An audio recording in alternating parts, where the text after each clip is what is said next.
Good evening and welcome to the Away Days Arsenal show. So I've got a few things to talk about yesterday's match, but first, before we get into it, please make sure that you subscribe to the channel and like the video once you finish watching.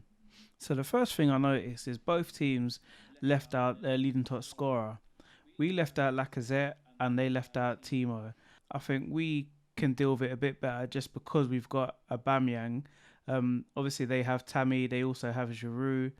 But Timo's been playing really well, and it was kind of a surprise to not see him playing just because of the way he stretches defences.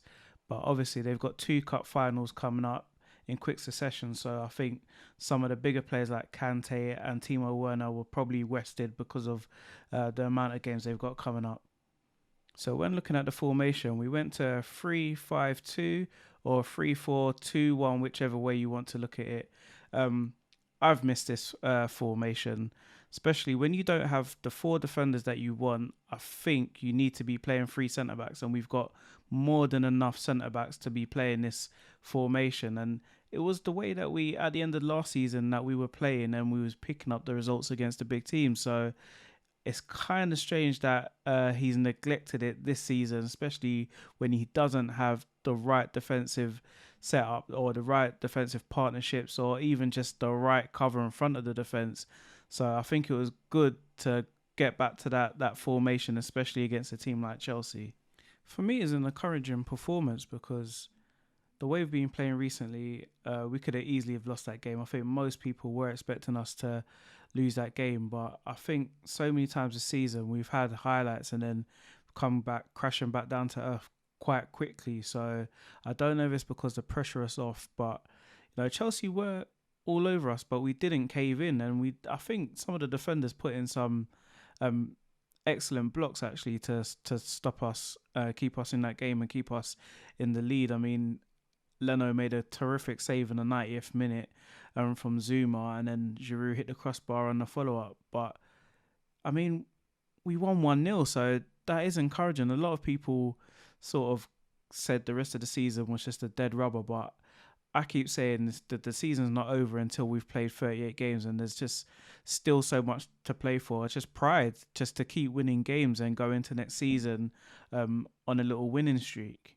So another talking point was El Nenny's performance. Now, he's another player that is split between the fan base. Sometimes, some games he could just be amazing, like last night in terms of his pressing against Man United away as well.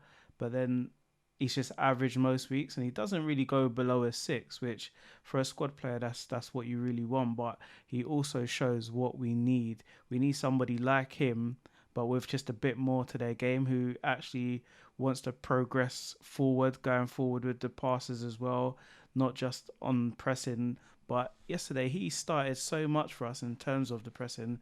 Between him, Emil Smith-Rowe, Odegaard and Aubameyang, that front four of those guys that were pressing yesterday was just what we've been wanting from an Arsenal team for a while. And when we do that, you would imagine against the lesser teams you would get more joy. And we got joy out of Chelsea yesterday and forced them into making a mistake which the goal came from. So it's something that Emil Smith-Rowe alluded to in his post-match interview, that it was a game plan from Arteta. So let's just hope that he keeps doing it, to be honest. And again, we're back onto Emil Smith-Rowe. Since he burst onto the scene against Chelsea on Boxing Day when we beat him 3-1 at the Emirates, he just keeps getting better and better. And I think some of the senior players have to be embarrassed about how well Smith-Rowe and Saka are playing at the moment, because they are 19 and 20, and they're leading this team at the moment. So the future, in that sense, the future is looking bright because we've got some good young talent, but we shouldn't have to be relying on them. And it also shows what we need. We've got Odegaard there on loan, but we need someone else to play alongside Smith-Rowe, or at least take some of the burden off Smith-Rowe, because he's still quite young. You can see that by the 70th, 80th minute he's blowing, so he still hasn't really got up to that Premiership pace of 90 minutes at the moment, but he seems to be getting there. And yeah, I could see him easily being a future England international because he is of the similar mold of Grealish. He could take people on. He works hard for the team, and I think that's one of the things that I really really love about him is how hard he actually works. And it's not just when he's got the ball, but it's without the ball. There was a stage at the end of the game where he was chasing James back, and James isn't slow, but Smith Rowe caught him and put a great challenge in, and it just shows the significance of tying these young players down because we're going to need them for the future. And again, it was just another terrific performance from Smith Rowe to go along with the performance he put in against Chelsea in the reverse fixture on Boxing Day. Um, and Arteta said that he needed more goals, and what better way to do it by scoring in the next game? So it's just for him just to keep developing. We shouldn't need to be playing him every week, but we just want him to develop. So let's just hope that he could just keep on the same trajectory that he's got at the moment. And on to the man himself, Mr. Thomas Partey. We've been waiting for a performance like this from him since he joined, and it's no coincidence that it comes in a game when we're actually more defensive. We finally seen what we bought him for, and it was for the type of dogged performances that he was putting in for Atletico Madrid, and he showed it again in this game. Um, he had the most ball recoveries with 9. He won the most duels with 8, most tackles with 5, most interceptions with 3, and he won 2 fouls. And he had 56 touches on the ball, and his pass accuracy was 89%. Yeah, so he had such a good game yesterday, and we've been waiting for a performance like that. I mean, it's not all his fault. Team hasn't been playing well. Last couple of games, the tactics weren't great for him. Um, but yeah, yesterday, we finally saw what we paid for, and hopefully we could get more performances like that. But again, I think it was down to the tactics. The more defensive we play and the more cover he has, the more work he can get through because he doesn't feel like he has to do too much.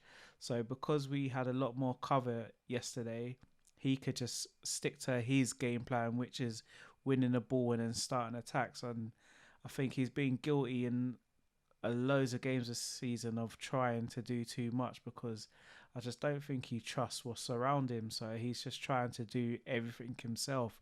But yesterday was probably the best performance, bar Man United away, that I've seen him put in for Arsenal, and hopefully he can just carry that into next season.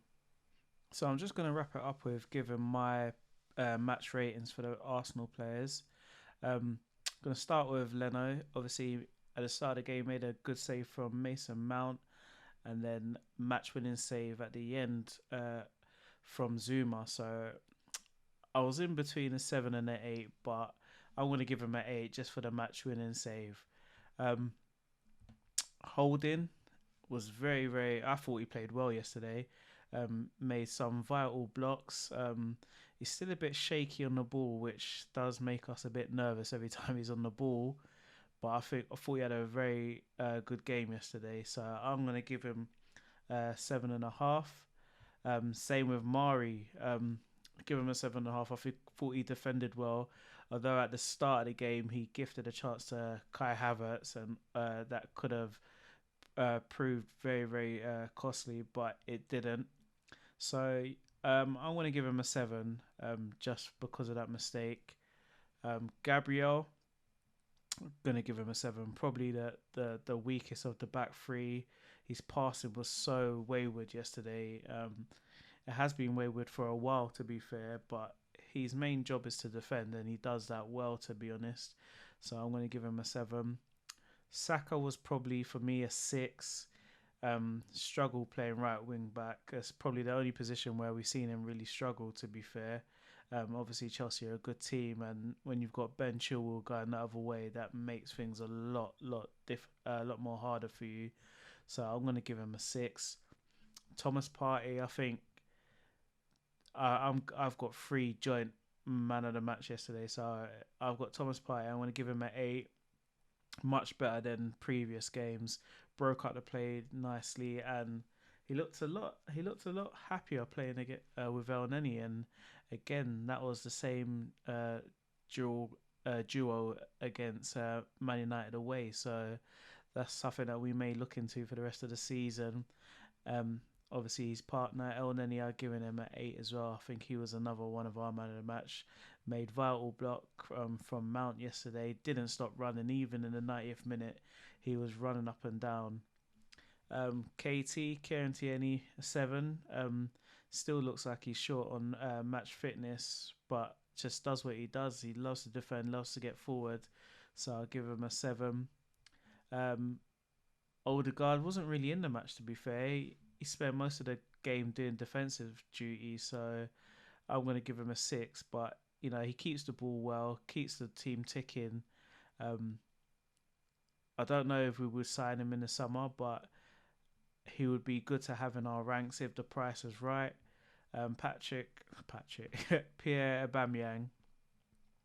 Yeah, I give him a 6. Never had nothing to do, to be honest. We didn't really give him anything to feed off. He spent most of his time chasing the ball, but he did keep his composure and set up Smith Rowe for his goal.